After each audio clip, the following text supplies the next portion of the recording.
चुनाचे में आपको एक वाक़या सुनाऊं, ज़रा तवज्जो के साथ सुनिएगा। एक अमेरिकन औरत थी जो म्यूनिसिपल कमेटी की चेयरमैन थी। अब म्यूनिसिपल कमेटी का चेयरमैन होना एक बड़ी पोस्ट है, बड़ी उसकी तनख्वाह थी, और वो अमीर औरत एक बड़ी कोठी में रहती थी। अल्लाह की शान देखें कि उसकी रिटायरमेंट हुई तो उसको $5 लाख बेनिफिट मिला अपनी नौकरी का। तो $5 लाख उसके अकाउंट में आ गए। अब वो अपनी रिटायरमेंट लाइफ गुजार रही थी। एक जगह मियाँ बीवी जा रहे थे, कार का एक्सीडेंट हुआ तो खामिंद फौत हो गया। अब उसके बाद वो औरत अकेली जिंदगी गुजार रही थी अपने घर में। उसको किसी दूसरे शहर में काम पड़ा। उसने सोचा कि मैं चली जाती हूँ और काम करवा के वापस आ जाऊंगी।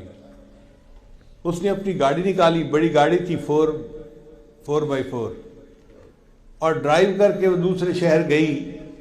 जब वापस आ रही थी ना, तो रास्ते में एक जगह उसकी गाड़ी का टायर पंक्चर हो गया और उसको गाड़ी रोकनी पड़ी।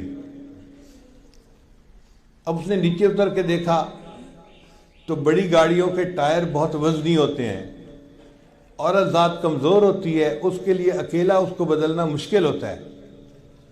अब वो औरत बड़ी परेशान। जगह भी ऐसी थी कि जहाँ पर वो पुलिस को नहीं बुला सकती थी मदद के लिए। अब वो सड़क के किनारे खड़ी है और हाथ दे रही है कि कोई रुके और मेरी हेल्प करे। वो दिन के 10-11 बजे का वक्त था। लोग अपने अपने कामों में मसरूफ थे, कोई रुकने को तैयार नहीं था। गाड़ियां आती थी, करीब से गुजर जाती थी, आती थी, करीब से गुजर। 1 घंटा धूप पे खड़े रहने से उसकी हालत बहुत ख़राब हो गई, पसीने पसीने,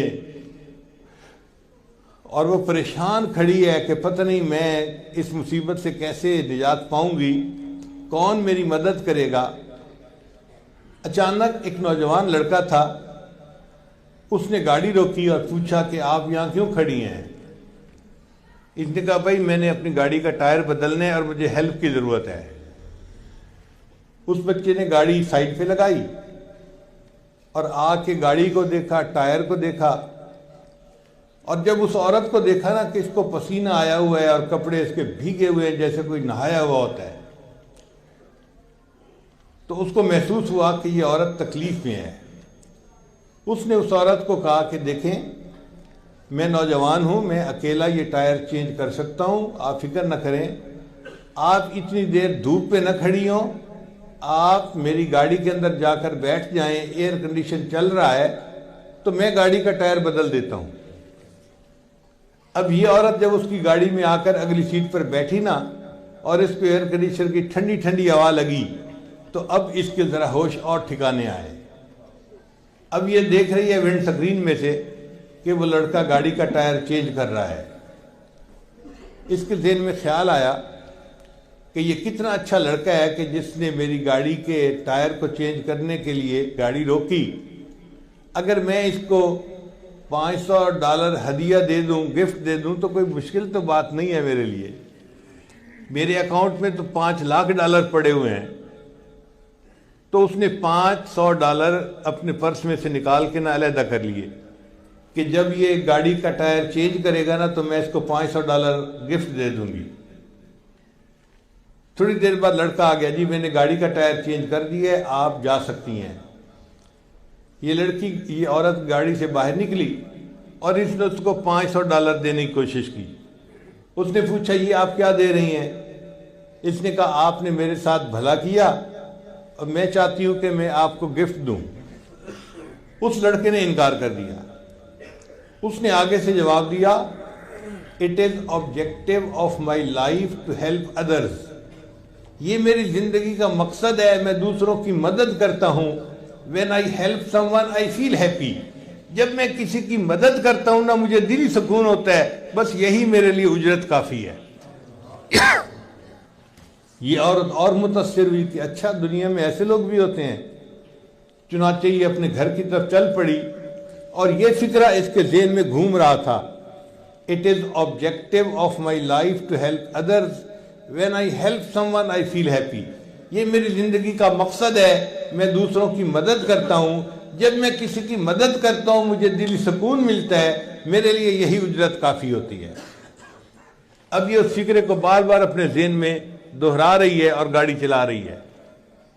फिर उसको महसूस हुआ कि मुझे भूख लगी है। इसने कहा चलो नेक्स्ट स्टॉप पे मैकडॉनल्ड आएगा और मैं वहाँ पे बैठ के खाना खाऊंगी, फिर घर जाऊंगी। चुनाचे मैकडॉनल्ड पे जाके इसने गाड़ी रोकी और वहां जाके इसने गाने का ऑर्डर दिया। अब इसके सामने जो वेट्रेस खाना लाई ना लड़की, वो लड़की हामला थी। हमारे यहाँ तो औरतें खुले खुले लिबास पहनती हैं तो जिस्म की साख्त का इतना ज़्यादा अंदाज़ा नहीं होता। वो औरतें तो चुस्त लिबास पहनती हैं, पैंट और शर्ट, उसमें तो बहुत वजाहत से पता चलता है कि औरत हामला है और हमल का कितना वक्त तकरीबन हो चुका है। तो इस औरत ने महसूस किया कि वो वेट्रेस जो थी वो यानी उसका कोई 8वां महीना लगा हुआ होगा अंदाजन। तो वो ट्रे उठा के ला रही है और चल रही है, आ रही है, जा रही है। इसने दिल में सोचा इस नौजवान लड़की को तो इस वक्त रेस्ट करना चाहिए। लगता है कि ये गरीब लड़की है और इसको तनख्वाह पैसे की ज़रूरत है, इसलिए ये छुट्टी नहीं कर रही, वरना अगर पैसा होता तो ये छुट्टी करके आराम करती। तो इसने उस लड़की से पूछा कि आपका तो प्रेगनेंसी का काफ़ी टाइम लगता है कि करीब है, तो आप छुट्टी क्यों नहीं कर लेती? उसने कहा जी मेरा भी दिल चाहता था कि मैं छुट्टी करूं, तकलीफ़ मुझे होती है, इस हाल में मैं काम करती हूं। मसला ये है कि मेरे खामिंद की नौकरी अच्छी नहीं है, हमारे करीब जो हॉस्पिटल है ना वो बहुत महंगा है और उसमें बच्चे की डिलीवरी के तकरीबन $5000 खर्च होते हैं। मेरे खामिंद ने कहा था $2-3 हज़ार मैं